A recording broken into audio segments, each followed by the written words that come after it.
So we've got two of my favourite handhelds here. This is the Anbernic RG35XX, the original bad boy.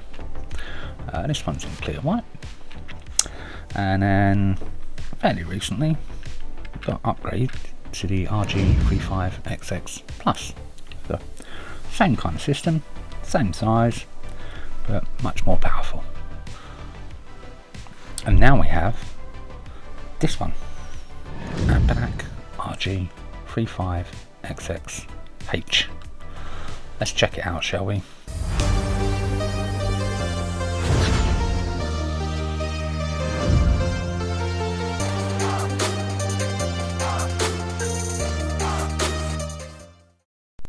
Welcome to Owl's Retro Handhelds, guys.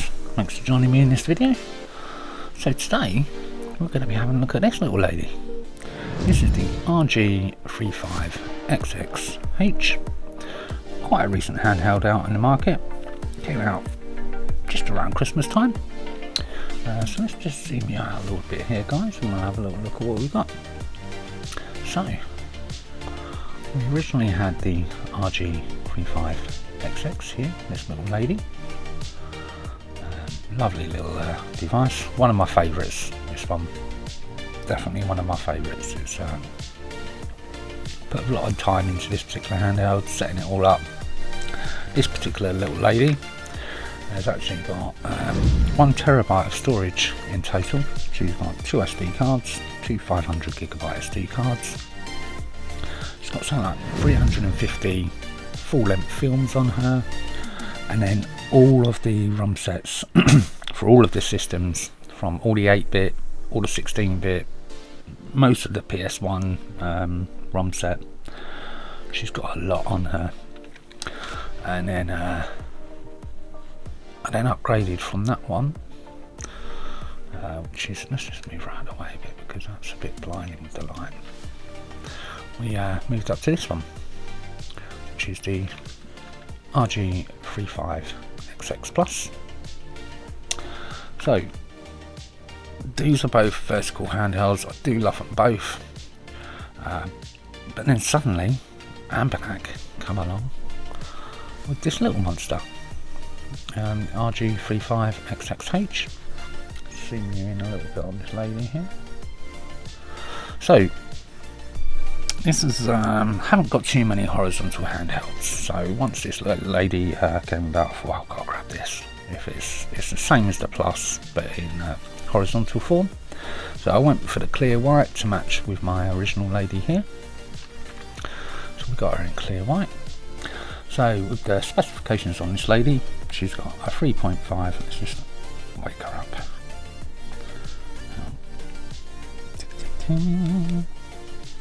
So she's got a 3.5 inch IPS screen, and that's at a resolution of 640 by 480. The base operating system is Linux. She's currently on stock. I do understand they're working on a Garlic OS system for this, which I will be putting on once that's fully up and running. So I'm looking forward to that progressing forward a bit. CPU wise, she's got an all-winner H700 quad-core ARM Cortex A53 processor, and that's running at 1.5 GHz, same as the RG35XX Plus. She's got dual-core G31 MP2 GPU. This little lady's got 1 GB of LPDDR4 RAM. Connectivity-wise, she's got 2.4 and 5 GB Wi-Fi built in, along with Bluetooth 4.2. So nice connectivity options there. You can connect it to Wi-Fi controllers, etc, etc. Outputs, she's got a 3.5 headphone jack, which is up here. She's also got a mono speaker, mini HDMI out, which is just in the middle here. She's also got USB-C and also an OTG port as well. So we've got the reset button there, power button on this side, volume rocker on this side. This little lady comes with a couple of dual analog sticks, which is a nice little addition. They work quite nicely. So that's one of the differences between this and the vertical version, is the analog sticks. It's a nice little addition. This particular lady is still on stock at the moment, which it's okay, it works. I'm just going to shut these two little ladies down in the background here, so they don't drain on battery. So yeah, let's just have a little look through this. So you've got game rooms, you can go into that, ask you which card. I've got a 500GB SD card as my main ROM card on here, as I do with many of my handhelds. So this one has all like the standalone emulators within here. You can go into one. Got your game list in here. So that's the one that's called Game Rooms. And then we've got RetroArch. Again, it lets you choose between your two cards, your TF1, TF2. Looks a little bit different when you go into the RetroArch. It has all the RetroArch emulators within this section here. So let's have a little look around this one, shall we? See what we've got. So we'll start from the beginning here. So we've got Open Bore, Dreamcast, PlayStation 1, CPS 1, 2 and 3, Neo Geo, Final Burn Neo, MAME, Vertical Arcade, Game Boy Advance, Famicom, or Nintendo Entertainment System as it is known in the UK, the Super Nintendo Entertainment System, Mega Drive, my absolute favourite, Mega CD, Sega Master System, Game Gear, Game Boy Color, Game Boy, the original dot matrix, Neo Geo Pocket Color, Sega Saturn and N64. So yes, it's in that correctly guys, this does play Saturn and N64 and also good old Dreamcast. So let's have a look around a few of the systems here, shall we? See how they play. So let's go into good old N64, one of my favourites from back in the day. Actually, let's come back out of that and let's go into favourites. Makes it a little bit easier. As I've mentioned in other videos, I love it when you've got a favourite section, because yeah, it's great to have your whole ROM library on some of these systems, but then you can spend forever just scrolling through thousands of games trying to find one to play. What I like to do is, once I've got a system set up, I like to go through each system and just favourite some games that I want to play. I'll favourite the classics that I'm used to playing back in the day, and I also favourite lots of ones that I haven't played yet, like this one here, Survival Kids. I'm not sure why the artwork isn't showing up there, but I want to give that a go. It's a Game Boy game. Super Mario Bros. Deluxe, never really played that much. This one I want to get into, Legend of Zelda. I've never played any of those, and I really want to sit down and have a little playthrough on some of those. So basically what I do is I favoritise games that I want to have a go of, you know. Try not to get too many games in your favourites. I mean, I've got quite a few here. A lot of these are just my favourites, but a lot of ones I do want to have a little playthrough on. This one I've done recently on the Anbernic Arc, done a playthrough of this. If you haven't played that game, guys, give it a go. It's what's called a ROM hack. It's actually Streets of Rage 2, but with Teenage Mutant Ninja Turtles. Really good fun. If you love Streets of Rage, you'll love that, I think. So today, let's just show you how it plays on Mario Kart 64. That's a little device, because we've got the analog sticks now. So let's fire this up. There she goes, the old school Nintendo.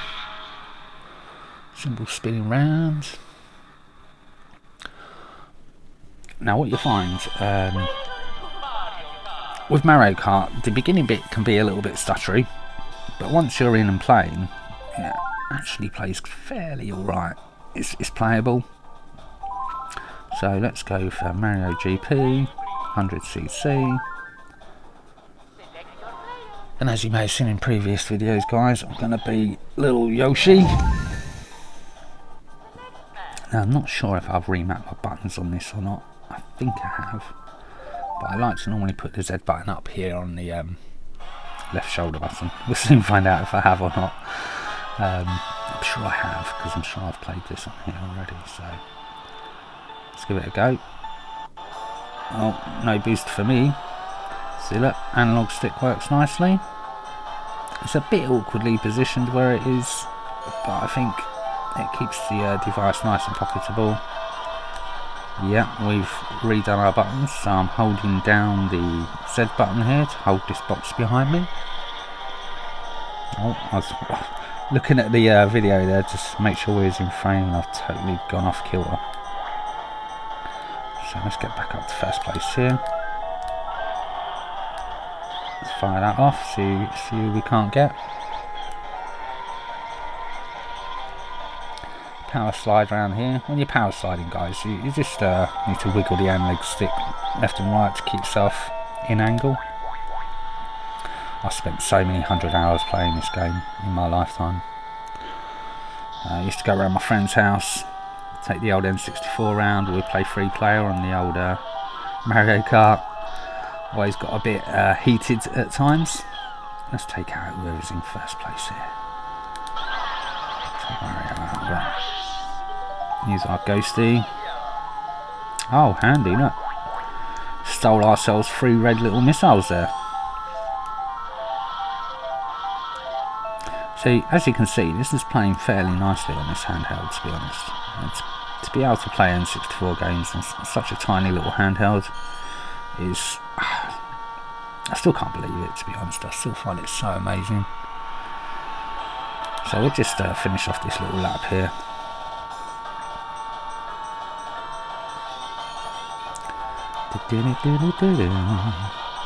Yeah, so like I say, with this RG35XX-H, I was so excited to get this. I wanted to see kind of how big it actually was. I mean, you can look at pictures all day long, but to actually get a good idea of how big a handheld is, you've got to really have it in your hands. I like the horizontal form factor of handhelds. Being used to having so many, I've really bucketed this up. Being used to having so many vertical handhelds on the old Game Boy style. What the hell is going on here? I'm not getting first place today. Yeah, having had so many vertical handhelds, I'm quite liking these horizontal ones, because to be honest, I feel they're a lot more comfortable to play with. As you can hear, with Anbernic, normally Anbernic, it's normal quality. I think their quality is brilliant. The buttons here are just absolutely lovely. D-pad's nice and responsive. Feels really quite nice. Got slightly rounded edges. The buttons aren't too clicky. Let's just do Moon Farm again quickly, shall we? Let's run through this. Yeah, the buttons are lovely. Really not too clicky, not too loud. The analog sticks, see, I was trying to use D-pad there, look. Analog sticks, yeah, they're alright. They're responsive enough, they're comfortable. They're a bit awkward kind of where they're positioned, but I think to keep this nice and pocket friendly, it works well. They're not too sticky out, they're quite, probably, I don't know, 1/2 centimetre high. So they're not too bad at all. Oh, not watching again. Squish Mario there, give him a bit of a squishing. So yeah, I'm really impressed with this handheld. It's the RG35XX was my original favourite handheld. Partly because it is one of my earliest handhelds that I got. Also because it's my most set up handheld, the one I'm most feel completed with, if that makes sense, whereby I've put my custom firmware on it, I've set it up how I want it to look, put all my bits on it, it's got my whole film compendium on there, hundreds of films on there. So to me, I've just fucked myself, excuse my language. Yeah, to me, I love my RG35XX. And then the Plus came along, And I thought, yeah, that's cool, it's more powerful, allows this to play in 64, which was a bonus for me. I do love the N64 system. And then shortly after that came out, the vertical handheld, they made mention of the vertical one. And I'll be honest, I think it annoyed a lot of people really, because a lot of people had just got the 35XX Plus, and then literally 2 weeks later they mentioned the horizontal version coming out. And I think that frustrated a lot of people, and I don't know if that was a good thing or not for Anbernic to do. I think really they kind of worked that in such a way that they released the vertical version because they knew everyone was going to buy it because of how popular the 35XX was. They knew everyone was going to rush out and buy this, and I think it was a bit snidey really in how they kept this one quiet, and then literally a couple of weeks after, when they knew most people that were going to grab the Plus were going to have already had it, they released this because again they know what us retro guys are like. They know we can't not say no to a cool handheld. So I think probably a few people are a little bit miffed really, haven't got the vertical Plus and then this being released, because I'll be honest, I way prefer this over the vertical Plus, just because of the difference in form factor. I like the colour of this being the transparent clear white. So, and to be honest, probably the same as a lot of you guys, I love collecting handhelds, so it didn't really bother me too much. As soon as I saw it, I knew I was going to get it. Because I just loved the old school ones so much. The 35XXs, I like them. I think they're nice little devices. So yeah, I don't want to go on too much on this review here. Like I say, we've got 500GB SD card in this little lady. One thing that's really letting these down at the moment is the firmware. The stock firmware, it's workable, but it's not brilliant. You know, I'm just going to come out of this.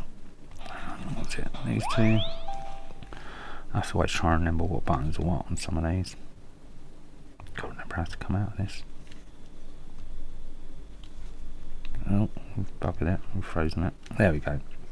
That's being a bit. Oh yeah, sorry, you literally just press the FN button, or the function button. Close content, yes please. This is totally frozen up on me now. Yeah. I've buggered it up. Oh man, I've totally frozen up my system. Great. Okay guys, that's what not to do with this, is to freeze up your system. What the hell has happened here? It's totally frozen on me. Oh great. Brilliant. Let's see if we can just get that to... Nope, we've frozen her up. Right. Typical. Always happens on a video. So, to be fair, that's the first time that's happened, and I think that's really user error there, and I think that's because I was holding down the FM button and pressing 100 different buttons. Let's just fire up again and check that she loads back up. So yeah, I was saying, one thing that lets this down is the current firmware on this. It's just Anbernic's normal stock, which works, but I do prefer garlic and things like that for my operating systems. Would I recommend getting this? Definitely. I say that about everything. But if you got one of these guys, the original 35XX, I think you're gonna absolutely love this. 100%. It's nice and pocketable. I mean, if we do a size comparison here, which is actually thinner than this by a little bit, but she is a little bit taller. Let's zoom out a little bit here. She's a little bit taller, but fits in the pocket nicely. So yeah, definitely 100% recommended. So anyway, I don't want to drag this video on too long. As you can see, she's come back up. it is just pressing the FM button, guys, to come out of a game. Just press it once and you can just come out of RetroArch. So yeah, there she is, the Anbernic RG35XX-H. Absolutely awesome, absolutely love it, and as always, guys, love it.